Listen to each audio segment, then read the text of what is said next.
The ChatGPT code interpreter plugin essentially has a number of features. ChatGPT, a functioning Python interpreter in a sandboxed environment, is offered by the plugin. The plugin, according to OpenAI, has the ability to solve mathematical problems, both qualitative and quantitative, analyze and visualize data, and convert files between different file types.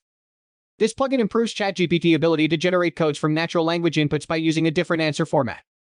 With the aid of the new plugin, ChatGPT is now able to use Python and display results in a dialog box. We offer some temporary storage space and a functioning Python interpreter for our models in a sandboxed, firewalled execution environment. A persistent session that is active for the duration of a chat conversation is where our interpreter plugin's code is evaluated, and subsequent calls can be stacked on top of one another.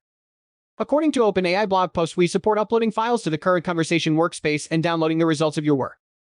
ChatGPT was demonstrated doing a variety of activities. It demonstrated, for instance, how to upload big datasets and how to use the chatbot to spread information about trends and contrasting variables.